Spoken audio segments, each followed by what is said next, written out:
Dzień dobry, witam Was w Elevate, naszym formacie spotkań z ekspertami Clipatize. W czasie tych spotkań rozmawiamy na temat, dzielimy się naszą wiedzą, rozmawiamy na temat naszych doświadczeń, czasem dzielimy się rekomendacjami.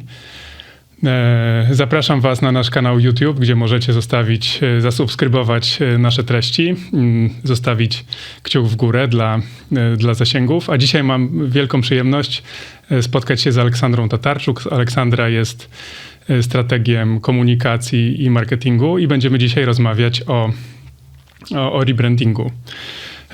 Olu, dzięki. Cieszę się, że udało się przebić przez to szare miasto i jesteśmy w studiu Burza. Cześć Kubo, dzięki za zaproszenie. Bardzo fajnie. Wiem, że w tym roku zrealizowaliśmy kilka procesów rebrandingowych, sporo doświadczeń takich na świeżo, więc pomyślałem sobie, że warto było porozmawiać o tym, dlaczego ten rebranding jest taki trudny, bo wydaje mi się, że jest bardzo trudny i tak naprawdę na co zwrócić uwagę, aby ten proces był prostszy, bardziej liniowy, tak żeby minimalizować ryzyko w tym procesie, żeby po prostu przynosił efekty jak najlepsze dla tych, którzy się podejmują tego trudnego zadania. Tak, to super, że się spotykamy, zwłaszcza, że patrząc na ostatnią dyskusję w mediach, temat rebrandingu jest dosyć gorący. Już nie tylko każdy marketer, ale chyba też każda osoba w internecie jest ekspertem od rebrandingu, co możemy obserwować na ostatniej na prezentacji nowego loga Jaguara. Tak. Sądziłem, że właśnie sugerujesz, że wsiadam w ten pociąg i próbuję się zabrać. Czy w ten bardzo drogi samochód. Ten bardzo drogi samochód, tak. Nie, to nie jest prawda. Odcinam się od kontekstu rebrandingu Jaguara. Myślę, że to jest temat na inną rozmowę. Natomiast dzisiaj, tak jak mówiłem, porozmawiajmy o tym, dlaczego to jest proces trudny i zastanówmy się, jak to ryzyko można realizować. Myślę tutaj głównie o tym modelu, kiedy klient pracuje z agencją. Można ten proces pewnie przeprowadzić także samodzielnie, ale chyba ktoś, kto koncentruje się na swoim biznesie, raczej będzie korzystał jednak z agencji. Więc zacznijmy. Czym jest w ogóle proces rebrandingu? To jest proces zmiany. I często bardzo bolesnej zmiany. To jest proces, w którym bardzo często dochodzimy do redefinicji tego, kim jesteśmy, naszej tożsamości, ale również całej wizualności i opowieści, którą wokół siebie snujemy. Mhm. I rebranding jest też dopasowaniem tej opowieści do obecnych czasów i tego, kim obecnie jesteśmy. Czyli wynikało z tego, co mówisz, rozumiem, że rebranding to jest proces, który co jakiś czas powinien być realizowany. Jeżeli mówisz, że chodzi o to, żeby dostosować do bieżących czasów, czyli tak jak mówisz, odświeżyć tą garderobę, która wychodzi z mody, jest to proces, który prędzej czy później spotka każdą organizację. To czym jest w takim razie sam branding? Może od tego pytania w ogóle powinienem był zacząć. Tak. Dobry branding jest opowieścią o marce. Zarówno tą wizualną, jak i tą opisową, która tworzy pewną całą historię, która zbiera wartości, misję, wizję, cel. Jest pewnym azymutem, który wyznacza kierunek, w jakim stronę firma chce podążać. Więc branding też jest właściwie dobrą książką, którą przeczytaną od początku do końca jesteśmy w stanie łatwo powiedzieć. Czy można w ogóle prowadzić biznes bez brandingu? Jest to trudno. Są firmy, które to robią, pewnie takie, które pracują bardzo blisko z klientem i właściwie nie wychodzą poza komunikację z tym jednym albo dwoma, czy tam trzema klientami, z którymi pracuję, ale w momencie, kiedy zaczynamy z naszym biznesem wychodzić poza ten wąski korytarz naszego biura, wtedy nagle okazuje się, że potrzebujemy czegoś, co będzie unikatowe, co nas wyróżni, czymś, co będzie historią autentyczną, opowiedzianą właśnie przez nas i tożsamą z nami, którą właśnie będzie łatwo do nas przyporządkować. Tak, to bardzo ciekawe. Rzeczywiście wydaje mi się, czasem tą potrzebę zmiany widać, szczególnie w takich sytuacjach, kiedy organizacje są w pewnym sensie ofiarami własnego sukcesu, czyli rozwijają się bardzo dynamicznie, stworzyły jakąś wartość dla klientów, która była pożądana, może nie było w tamtym momencie zbyt wiele konkurencji na rynku, zbyt duża konkurencja była niewielka i zaczynają oferować usługi, w pewnym sensie zaniedbując całą warstwę komunikacji, całą warstwę marketingową. I tam nawarstwia taki kożuch organiczny różnych zdarzeń, różnych sposobów opisu tej firmy, prezentacji wizualnej. I jest taki moment, kiedy już bardzo ciężko jest to w rosnącej organizacji, w coraz większej organizacji, mówiąc kolokwialnie, ogarniać. No i wtedy rzeczywiście trzeba rozpocząć ten proces. Więc rozumiem, że w takim procesie zmierzamy do tego, żeby ten branding był możliwie dobry, tak? A czym jest dobry branding? Jakby czego poszukujemy w brandingu? W brandingu szukamy zapamiętywalnej historii. W miarę unikatowej, która opowiada konkretnie o nas i konsekwentny. Dobrze by było też, gdyby branding był poprawny, czyli żeby elementy graficzne, które opisują naszą markę, były wykonane poprawnie, łatwe do odtworzenia, łatwe do rozpoznania, identyfikacji. To samo z treściami, żeby one były logiczne, aby nie były chaotyczne, aby tworzyły pewną historię opowiedzianą od A do Z, a nie od G do B czy od C do H. Czy my możemy stworzyć... Albo jak możemy stworzyć markę ikoniczną? Czy możemy stworzyć branding, który jest od razu ikoną? Nie. No bo nie tworzymy marki, która jest kołem albo kwadratem. Chociaż podejrzewam, że w momencie, kiedy ktoś stworzył koło, też nikt nie myślił, że jest to pewna ikoniczna figura. Teraz z perspektywy patrzymy na koło jako niesamowity wynalazek w historii ludzkości. No na początku po prostu było kolejnym kształtem. I podobnie jest z markami. Nikt projektując pierwszą łyżwę Nike'a czy czerwono-białe logo Coca-Coli, nikt prawdopodobnie nie myślał, że ten znak będzie w tym momencie tak mocno wciśnięty w wizualną historię brandingu, ale nie tylko, jakby też w ogóle w historię kultury. Tak. Te znaki stały się ikonami poprzez wielokrotne powtarzanie i wielokrotne patrzenie na nie. Okej, czyli rozumiem, że musimy mieć, branding musi spełniać pewne wymagania techniczne, tak? Czyli być poprawny od strony i wizualnej i od strony, tak jak mówiłaś, spójności historii, która wyróżnia organizację. Natomiast to jest dopiero początek, tak? Tak z tego rozumiem, że to jest dopiero początek i tą siłę brandu i tą ikoniczność tego brandu możemy zbudować dopiero przez konsekwentne jego stosowanie, tak? Nie odbieganie od zasad. Tak, dlatego właśnie konsekwencja jest jednym z ważniejszych elementów już przy stosowaniu i wykorzystywaniu brandingu. Też co istotne, przy projektowaniu brandingu, czy w ogóle przy rebrandingu, wcale nie musimy brać pod uwagę, żeby on się wszystkim podobał. Bo jednak jest jakieś takie oczekiwania. No widzimy to teraz właśnie przy okazji Jaguara, gdzie mamy tyle osób, które krytykuje znak, nie podoba się i on nawet nie musi się podobać naszym klientom. No, przykładem jest, jak komunikowana jest wieża Eiffla. Kiedy powstała, była po prostu stojakiem na windy zaprojektowanym na wystawę światową. Jego celem po prostu było pokazanie nowego wynalazku technologicznego, jakim jest winda. W tym momencie wciąż stoi i jest ikoną. Jest symbolem, który kojarzymy z Paryżem, ale na początku masa ludzi mówiła, że powinien być zburzony zaraz po zakończeniu targów światowych, po prostu, bo psuje krajobraz, zasłania widok na pola elizejskie. No w tym momencie chyba nikt nie powiedziałby takiego słowa. Nie sądzę. Więc podobnie z naszymi znakami. Ciekawe bardzo to, co mówisz i myślę, że warto, znaczy ja zatrzymuję sobie tą informację, czyli raczej w takim procesie koncentrujemy się na poprawności, na takiej doskonałości, można powiedzieć, metodologicznej i warsztatowej.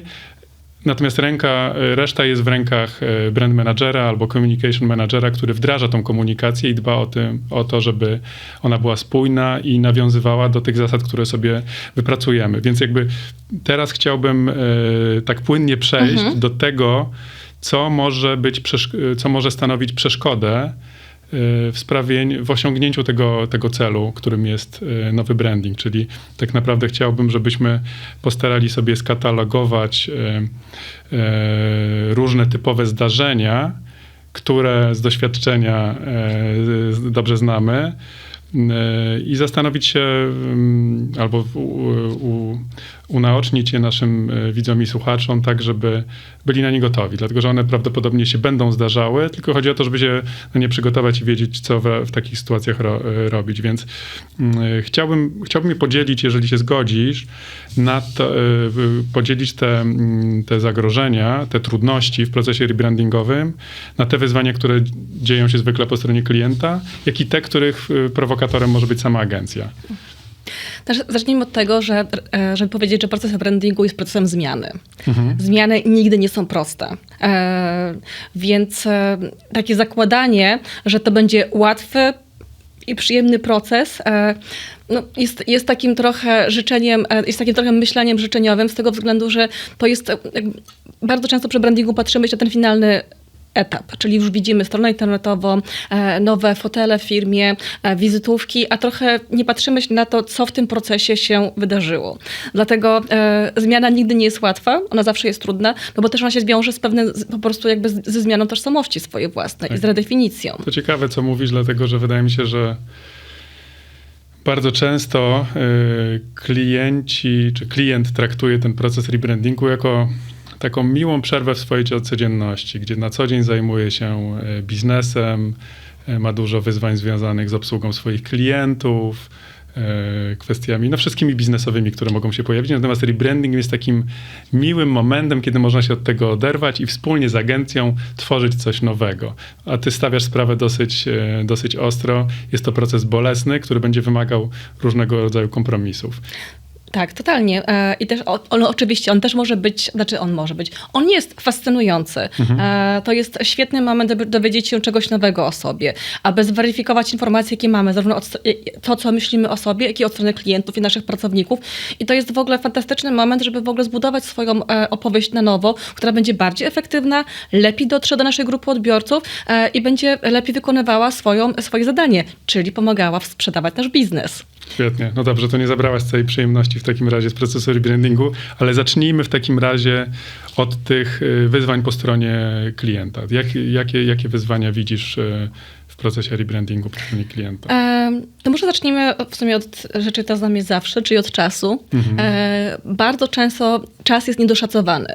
Zakładamy sobie jakąś taką optymistyczną wersję, kiedy wszystko będzie gotowe i jeszcze gorzej. Zakładamy sobie deadline pod konkretne wydarzenie, które nas ogranicza.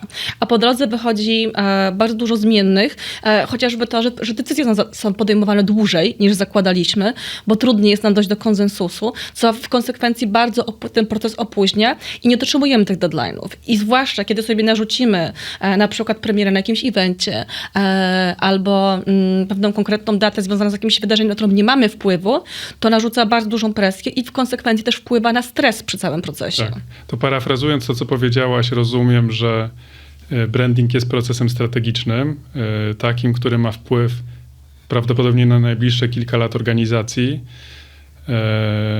Nie jest to plan kampanii, która trwa kwartał, kończy się i możemy wrócić z kolejnym kreatywnym konceptem, czyli tylko rzeczywiście jest to zmiana na dłuższy czas, więc wiązanie tej zmiany z jakimś taktycznym zupełnie wydarzeniem, tak jak mówisz, nie wiem, targami, na których firma chce się pojawić, jest z góry złym rozwiązaniem. O ile te targi oczywiście nie są gdzieś daleko w przyszłości, ale jeżeli są targi, które odbywają się w kolejnym kwartale, to raczej nie powinniśmy obiecywać klientowi, że realistyczne będzie osiągnięcie tego celu w tym terminie, prawda? Tak, zdecydowanie. Powinniśmy sobie dać czas też przede wszystkim na to, że to są decyzje, które muszą osiąść. I bardzo często zmieniamy całkowicie dotychczasowe narzędzia, którymi się posługiwaliśmy, wygląd naszej firmy. No to jest trochę przebranie się, jak przebranie się w nowy kostium.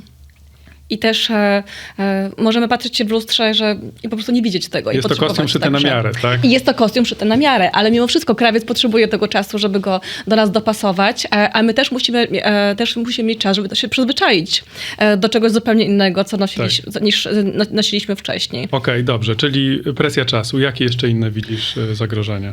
Kolejna rzecz, która z nami jest cały czas, czyli pieniądze. O, brutalna rzeczywistość Tak, dorosłych, niestety, tak. Także jakby czas wpływa na pieniądze. Im dłużej pracujemy, tym proces jest droższy. Bardzo często jest tak, że to też wpływa na ilość godzin poświęconych na cały proces, zaangażowanie po stronie firmy i agencji, która zajmuje się całym rebrandingiem. Ja rozumiem, że mówisz o tym stresie finansowym, bo z jednej strony, to jest proces ogólnie mówiąc drogi, dlatego że sam rebranding niesie za sobą konieczność wdrożenia tego rebrandingu, prawda? Czyli ustalamy jakieś nowe zasady komunikacji, zarówno od strony takiej tekstowej, narratywnej, jak i od strony wizualnej.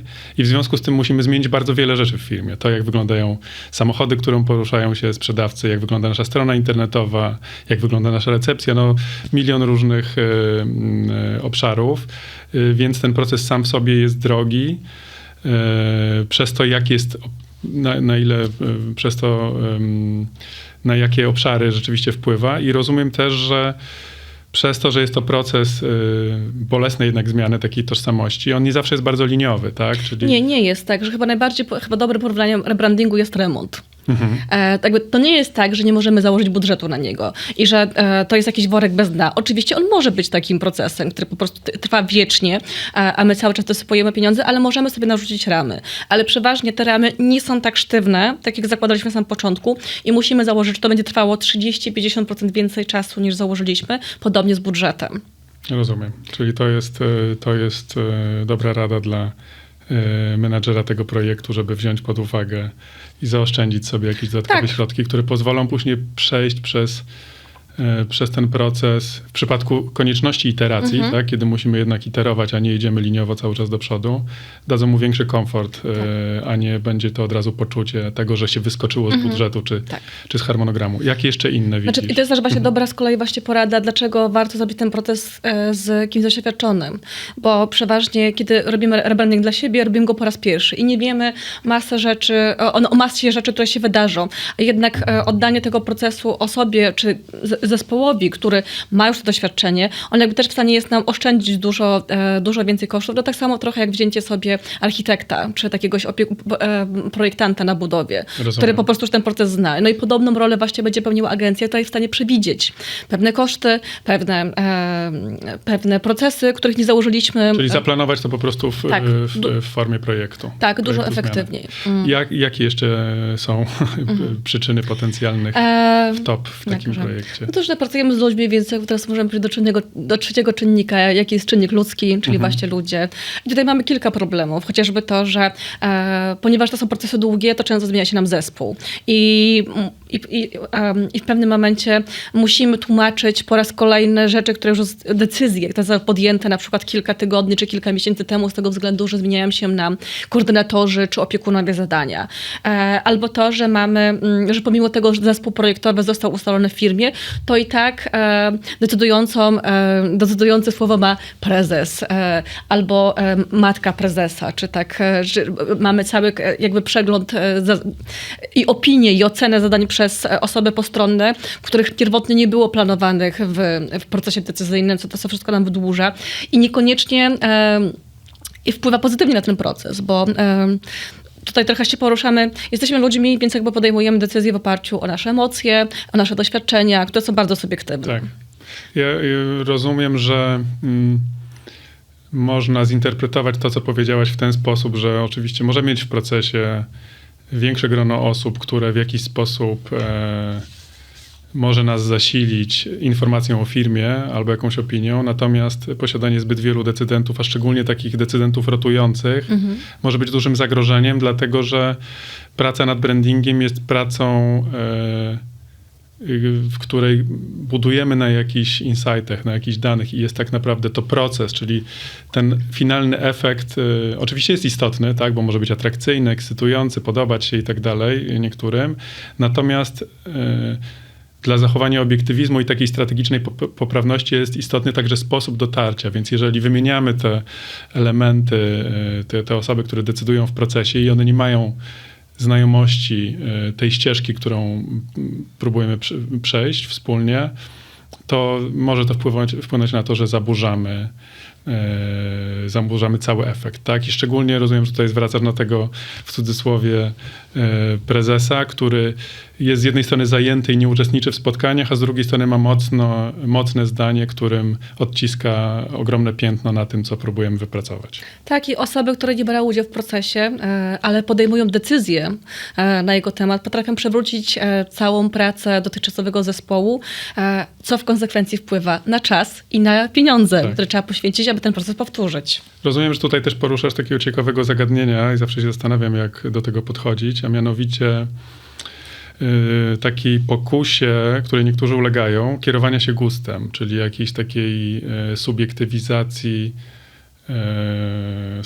oceny tego finalnego outputu, czyli brandu. Powiedz coś o tym. Czy gustu własnego można używać w procesie brandingowym? No trudno jest go nie używać, no bo to jednak jest jakaś waloryzacja, którą każdy ma w sobie i każdy używa jej do oceniania rzeczy, z którymi się spotykamy, ale jednak trzeba się zastanowić, czy my jesteśmy klientem swojej firmy. Jeśli nam coś się podoba, czy to się będzie podobało faktycznemu użytkownikowi tej firmy, czyli naszym klientom. Więc jest często taka pokusa, aby myśleć o sobie jako osobie reprezentującej gusty swoich klientów i swoich odbiorców swoich usług. Tymczasem nie projektujemy dla siebie, tylko projektujemy dla naszych klientów. Więc nie zawsze jesteśmy dobrą reprezentacją. Więc gust niekoniecznie musi być dobrym doradcą w kontekście wyboru estetyki, czy też komunikacji firmy. Czyli w jaki sposób, tak już szukając taktycznych rozwiązań, praktycznych rozwiązań, jak możemy obiektywizować ocenę brandingu? Ile osób, tyle opinii. Więc tutaj, jest też kolejny problem, od razu przechodzimy do kolejnego problemu, którym jest to, że nie ma takiego brandingu, który zadowoliłby wszystkich. Nie jesteśmy w stanie zaprojektować takiego rodzaju estetyki, czy też opisu, która będzie odpowiadała wszystkim osobom zaangażowanym w ten proces, a nawet klientom. Rozumiem, że możemy to, nawet idąc już do pewnego ekstremu, zasugerować naszym widzom, słuchaczom, żeby w ogóle nie próbowali tego zrobić. To znaczy, jeżeli branding rezonuje z wszystkimi, to prawdopodobnie coś z nim jest nie tak. No tak, właśnie, marki nie są zupą pomidorową. Nie mają smakować wszystkim. Tylko muszą smakować tym, którym chcemy, aby używali naszego produktu czy też usługi. W związku z tym, możemy śmiać się z brandingu Jaguara, ale to właśnie wynika z tego, że on odnosi się do swoich klientów, którzy są już inni. Nie są już białym 60-letnim mężczyzną, który jeździ po swoim dworku, po swoich włościach w Wielkiej Brytanii czy w Stanach Zjednoczonych, tylko są już często młodym mężczyzną, młodą kobietą o różnych, często niebinarnych tożsamościach, które sprawiają, że chcą mieć produkt luksusowy, ale nie utożsamiają się z wizerunkiem brandu, która wcześniej go miała. W związku z tym myślmy o tym. Widzę, że prowokujesz mnie, żebym otworzył na dyskusję o Jaguarze, ale nie dam się wpuścić. Nie wpuszcza się, jest to po prostu świeży case, do którego można się żywo odnosić po prostu, bo wszyscy mamy go w oczach. Gorzej, jakbym miała teraz komentować na przykład, nie wiem, rebranding Onetu, który się wydarzył 2 lata temu, więc... To prawda. Więc po prostu używajmy rzeczy, które są żywe. Jesteś rozgrzeszona. Tak. Powiedz, w notatkach, jak przygotowywaliśmy się do tego spotkania, padło też takie potencjalne zagrożenie procesu, które nazwaliśmy brakiem zaufania do wykonawcy. Zgadza się, bo... tak naprawdę jaką rolę wykonawcy, czyli agencji, rozumiem, jaką rolę pełni agencja w takim procesie? Jaką powinna, jaką często pełni? No właśnie powinna być tym ekspertem, który ma tą wiedzę i doświadczenie i być takim mądrym przewodnikiem, który pomoże nam przejść najtrudniejsze momenty tej trasy, będzie nas inspirował i popychał, ale nie ciągnął na siłę za rękę i nie starał się przepchnąć. Więc to jest trochę, więc też dobór agencji powinien polegać na tym, że dobierzemy kogoś, komu ufamy. Czyli rozumiem, że istotne jest, żeby wybrać wykonawcę czy agencję, której ufamy, jeśli chodzi o wiedzę w zakresie brandingu, czyli w tym bardzo strategicznym procesie, a nie tylko akuszera procesu. Znaczy nie szukamy project managera, tylko szukamy kogoś, kto pomoże nam zobiektywizować pewne decyzje, czy zinterpretować pewną wypracowaną wizję tej marki. No, tutaj nie będę miał w jaki sposób podejmować decyzje, jeśli chodzi o agencję. To może być z polecenia, to może być dobre portfolio, czy też relatywnie dobra cena w kontekście do tego, co agencje właśnie dowożą. Więc tutaj ważne jest, żeby to uczucie, zaufanie nam towarzyszyło.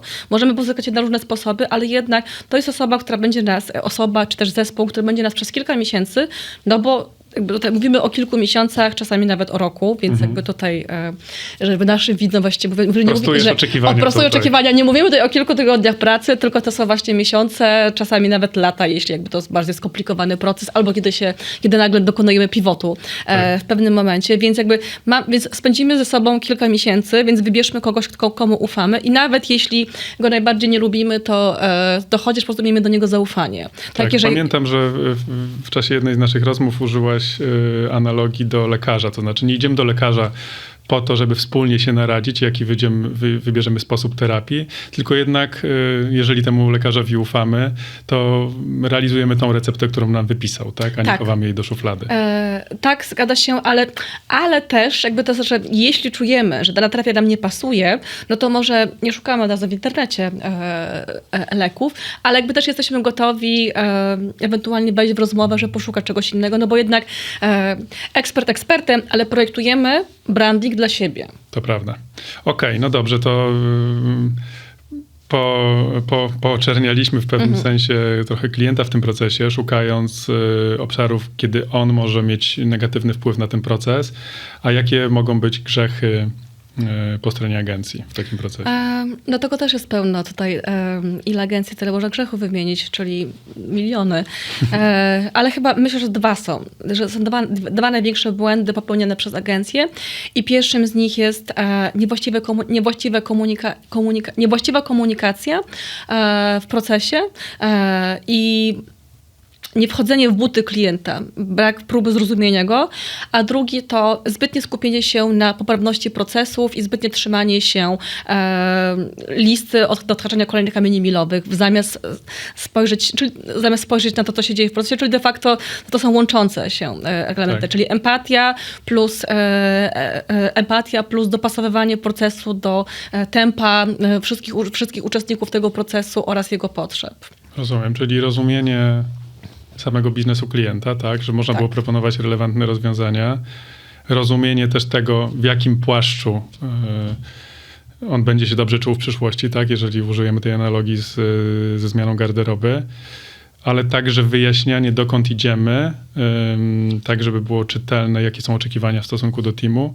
I ciekawe było twoje sformułowanie dotyczące tego nadmiernego fokusu na procesie, tak, czyli rozumiem, że często po stronie agencji jest takie wielkie pragnienie, żeby realizować coś w zgodzie ze sztuką i czasem w tym procesie rozumiem, że klient może być postrzegany jako przeszkoda, tak? Bo my chcemy iść pewną ścieżką, a ten klient cały czas zmienia zdanie albo nie rozumie, dlaczego to jest proces strategiczny, więc to tutaj znowu zaczynam mówić o tej empatii, tak? O której wspomniałaś. Największym wrogiem każdego procesu komunikacyjnego są oczekiwania. I klient będzie oczekiwał, aby ten proces był szybki i tani. Agencja będzie oczekiwała, żeby ten proces był poprawny i zakończył się jak najlepszym brandingiem, który będzie napisać do portfolio i wrzucać do nagród. Więc jakby to już na samym początku pokazuje, że mamy odmienne oczekiwania, które mogą tworzyć nam przeszkody w trakcie tego procesu. Tak. Więc mi się wydaje, że zwłaszcza po stronie agencji bardzo ważny jest project manager czy account manager, który ma te umiejętności komunikacyjne i umiejętności empatyzowania z klientem. Bo trzeba zwracać uwagę, że jak trudny proces przychodzą wszystkie osoby po stronie klienta. One muszą zaprojektować całkowicie nową wizualizację, całkowicie nową historię, często całkowicie nową. Muszą to komunikować swoim przełożonym. Muszą od nich uzyskiwać zgody na kolejne kroki, jednocześnie operując bardzo ograniczonym budżetem i czasem. To jest pewien stres, z którym oni się borykają. Podczas gdy agencja wymusza kolejne kroki, kolejne działania, to zrobiliśmy, czemu jeszcze nie mamy odpowiedzi, moglibyśmy już to zrobić, a czekamy na wasze odpowiedzi. No, niestety to tak nie działa, że mimo tego, że wykonujemy pracę zawodową, no to jednak proces brandingu różni się w dużej mierze od kampanii czy innych działań z tego względu, że on jest procesem, który bardzo mocno zahacza naszą tożsamość. Tak. A ludzie utożsamiają się z firmami, z którymi pracują. Zwłaszcza ich założyciele. Tak, więc to prawda. Ja myślę, że nawet patrząc na procesy, które realizowaliśmy, nie tyle stresujące jest zaakceptowanie tej nowej marki, którą tworzymy, ale tak naprawdę wielki strach jest przed porzuceniem tego wszystkiego, co było wcześniej, tak? Bo mamy jakieś przyzwyczajenia, no to jest po prostu firma, dla której pracowaliśmy. Nagle ta firma w pewnym sensie znika albo znacznie się przeobraża, więc jest to znowu chyba obszar, kolejne wyzwanie takie komunikacyjne dla agencji, także z mojego punktu widzenia dotyczące wspierania klienta w komunikowaniu tej zmiany. To znaczy, żeby, jeżeli mamy jedną osobę, z którą się kontaktujemy po stronie klienta, żeby nie obarczać tej osoby koniecznością zaprezentowania wyników pracy agencji w całym zespole, tak? Bo jest to duże wyzwanie, więc rozumiem, że tutaj wyzwanie dla agencji takie, żeby pomóc klientowi wewnętrznie tą zmianę zakomunikować, w razie czego skonsolidować feedback, tak? Bo też wyzwanie może być takie, że ze strony klienta słyszymy kilka różnych głosów i one są sprzeczne. Takie głosy, powiedzmy, głosy feedbacku. A powiedz, bo poruszyłaś kwestię project managementu, ale znowu wydaje mi się, że istotna jest kwestia samego leadershipu i wielkości zespołu. Czy coś mogłabyś powiedzieć na ten temat? Wielkości zespołu po stronie agencji. W zależności od tego, jak szeroki jest branding i jakie elementy są dokonywane, no to powinno być tam eksperci, którzy są w stanie pokryć każdy z tych tematów. Jeśli tworzymy nową historię, to powinien być dobry copywriter, strateg komunikacji, który przygotuje tą historię. Jeśli zmieniamy wizualizację, no to powinniśmy mieć tam grafika, designera, który ma też doświadczenie nie tylko w odtwórczym podejściu do pracy, ale też do tworzenia na nowo. Powinniśmy właśnie mieć project managerów, którzy jakby są w stanie zarządzić tym procesem prawidłowo.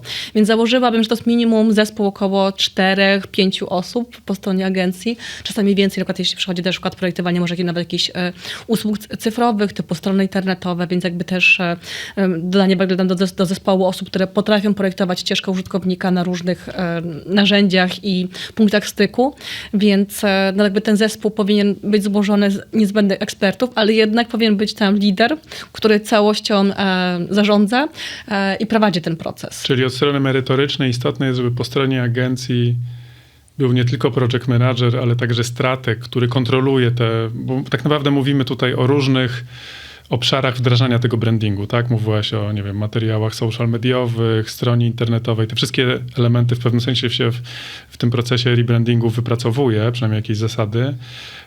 Istotne jest, żeby jedna osoba jakby merytorycznie ogarniała wszystkie z nich i była w stanie